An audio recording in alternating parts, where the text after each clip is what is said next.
Harry's Wife, Part 103.16. Where is Harry? Is he on his way out? Hello, I'm H.G. Tudor. The dynamic between Harry's wife and Harry is one of mid-range narcissist and intimate partner primary source victim. This means that the dynamic between the two of them has three potential routes. It starts off where she seduces him. She draws him in, treating him well. He's painted white, he gets a golden period. The golden period might be lots of spicy poontang. It might be told how she understands him, supports him, recognises that he has always felt like an outsider, and she empathises with that. She tells him how wonderful he is, how handsome he is, how good in bed he is, how she loves those pink pods of his sense of humour, how they bond together. All of it, of course, is an illusion generated by her narcissism to cause him to fall for her.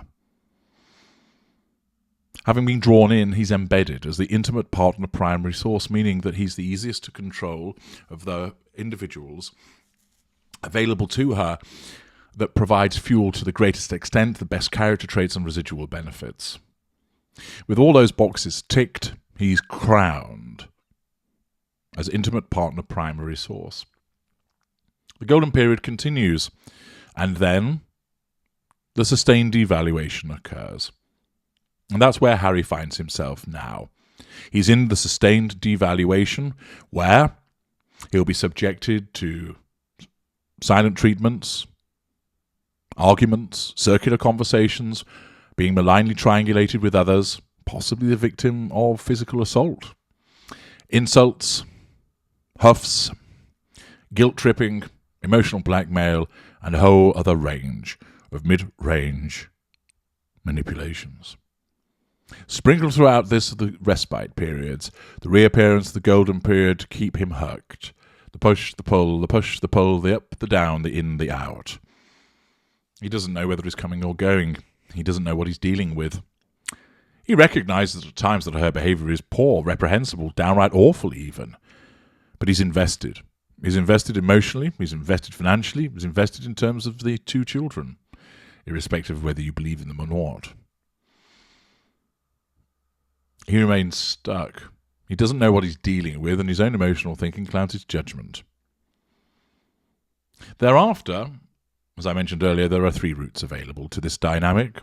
Either the victim escapes, which is the rarest outcome, or the narcissist disengages for one of the 5 reasons, which you can understand more in my video, The 5 Reasons the Narcissist Leaves You. Those are the more common outcomes. Or neither of those things happen, and you have the roller coaster ride until one of the parties dies. And that's why in some instances a narcissist and intimate partner primary source victim stay together for decades.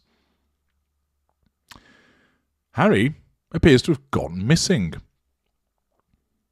He is not seen now, even with a cameo appearance in the RC Wipes podcasts. Of course, they were recorded some time ago, but nevertheless, other than popping in to tell Serena Williams that she got a good vibe going on, or such words to that effect with regard to her hairstyle, there's been silence.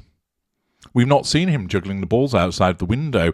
He wasn't even stood to one side, encouraging his wife with regard to her ridiculous Variety magazine photo shoot. He wasn't seen going shopping down in Monty's shit show. He wasn't even there to carry the bags.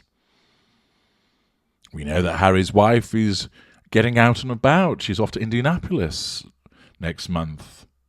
Will Harry be there? No mention of him in the blurb. And it would appear now that having got her hands on him and got hold of that title of Duchess of Sussex, which she continues to merch and triangulate with everybody, she doesn't seem as bothered about being linked to Harry. This is, of course, part of the way that she regards him. She's important, he's not. He was only important to the extent that he could contribute something for her. Now he remains easy to control, but she can control him by leaving him to one side, being unpleasant to him, forgetting about him, leaving him locked up in the chicken coop while she goes around swanning about as the angel of mercy she believes herself to be. She can still draw fuel from him, and that's important, but she has other people in the fuel matrix, secondary and tertiary sources, so she's not going to starve in that regard. And of course, when she does interact with him behind closed doors, whether it's giving him a golden period or whether it's lambasting him through more devaluation, Harry, being Harry, will pour with fuel, so she'll get plenty of that potent fuel from him. Character traits have already been acquired from him, and now she continues to obtain them elsewhere. Residual benefit, fame, money, access to network and title, that's all been obtained, and she doesn't necessarily have to keep him on side to retain those items. Accordingly, although he continues to serve a purpose, hence why he has not yet been disengaged from, he doesn't serve a purpose in necessarily being involved on a more or less equal level with her. As we know, he's Harry the hairdresser that has to stand behind her, but even then, at least he was in the picture. More recently, he's not making any appearance. Spotify signed the two of them, but it's all her work, crap as it is. Netflix signed the two of them, we don't know what is yet going to appear, but we know that she'll be the one calling the shots. Second fiddle Harry, second row Harry, has very much been relegated in his own relationship. Of course, that was always the case from the beginning, it just wasn't as apparent as it is now. Some might wonder, is Harry consciously removing himself from her? There's a possibility that that's going on, but I see it as unlikely. He still is very much caught up in not understanding what he's dealing with. And more likely, he comes when she yanks the chain, he stays away when he's scolded. Instead, she maintains that she's able to do more things without him. Not completely without him, he still has a use as the title, and she wants, of course, to get the titles for the children also. But her day-to-day reliance upon him is not as great as it once was. And in the circumstances, it is demonstrative of the lack of appearance of Prince Harry. That this tells us two things. One, it's demonstrative of the devaluation, that she's not involving him as much with the activities that she engages in. And secondly, it demonstrates and underlines how she sees herself as numero uno, the big cheese, the grand fromage, that she is the important one, that she is the draw.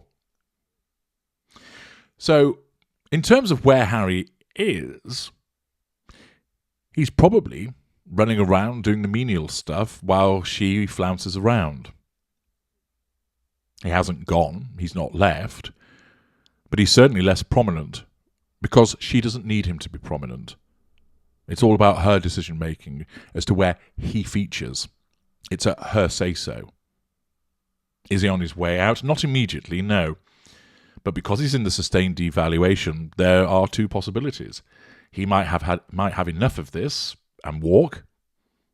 It's rare. It's unlikely, but it does happen.